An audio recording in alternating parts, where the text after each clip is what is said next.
அஸ்ஸலாமு அலைக்கும் வரஹ்மத்துல்லாஹி வபரகாத்துஹு.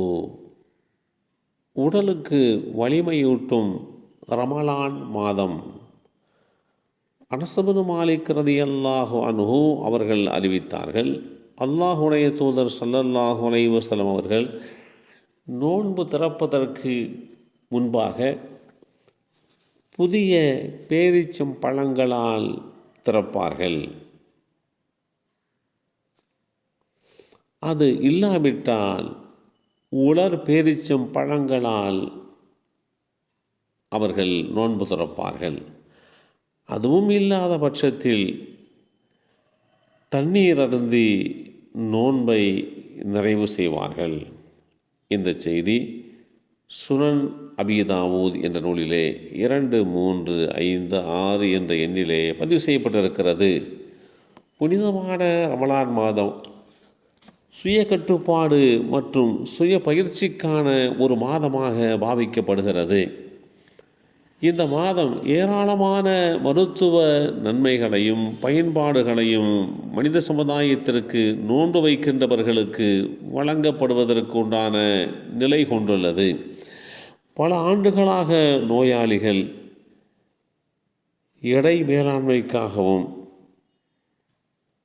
லிப்பிட் அளவை குறைப்பதற்காகவும் செரிமான மண்டலத்திற்கு சிறிது ஓய்வு வழங்கவும் உண்ணா நோன்பை மேற்கொள்வது உண்டு.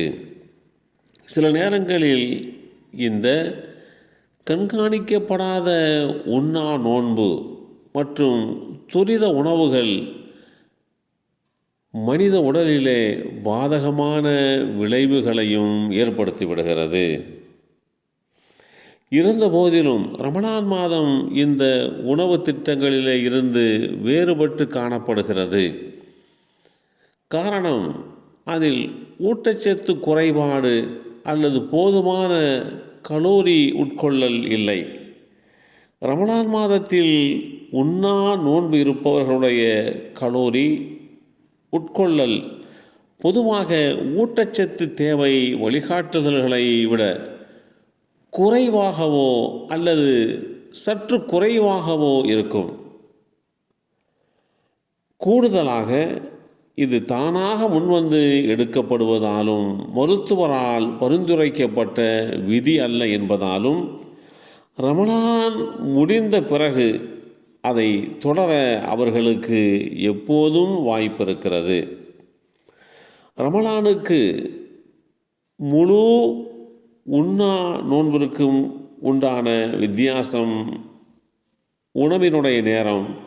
ரமலான் மாதத்தின் போது விடியற்காலையில் காலை உணவை சாப்பிட்ட பிறகு அவர்கள் மாலை வரை எதையும் சாப்பிடவோ அல்லது குடிக்கவோ மாட்டார்கள்.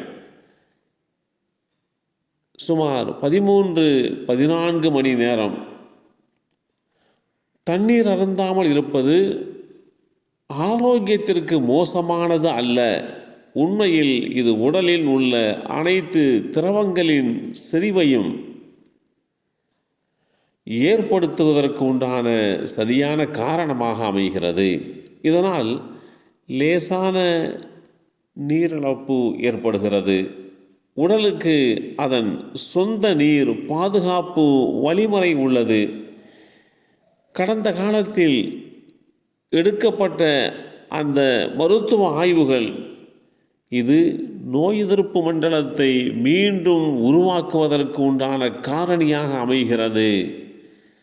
மேலும் சிகிச்சையில் உள்ள புற்றுநோய் நோயாளிகளுக்கு புற்றுநோயை குணப்படுத்துகின்ற மிகச்சிறந்த நெறிமுறையாக இந்த உண்ணா நோன்பு அமைகிறது என்று சொன்னால் அது மிகையாக ஆகாது என்று நோன்பின் மூலமாக மனித உடலுக்கு கிடைக்கக்கூடிய ஆற்றல், நோன்பு திறக்கின்ற வேளையிலே பேரீச்சம் பழத்தை கொண்டு நோன்பு திறப்பதின் மூலமாக உடலுக்கு ஏற்படுகின்ற வலிமை, இவைகள் எல்லாம் இஸ்லாமிய மார்க்கம் துவக்க காலத்திலேயே உண்ணா நோன்பு கடைபிடிப்பவர்களுக்கு உண்டான எளிய அணுகுமுறையாக பின்பற்றும் நெறிமுறைகளாக வகுத்து கொடுக்கப்பட்டது.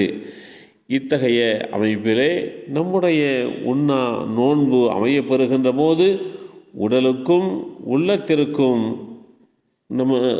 நம்முடைய வாழ்க்கைக்கு தேவையான எல்லா நிலைகளுக்கும் பொருத்தமான முறையிலே அமைகிறது. எல்லாம் வல்ல அல்லாஹு தாலா இந்த நோன்பை முழுமையான முறையிலே நோக்கக்கூடிய நல்லோர்களாக நம்மையும் நம் சந்ததிகளையும் அல்லாஹ் ஆக்கி வைப்பானாக. அஸ்ஸலாமு அலைக்கும் வரஹ்மத்துல்லாஹி வபரகாத்துஹு.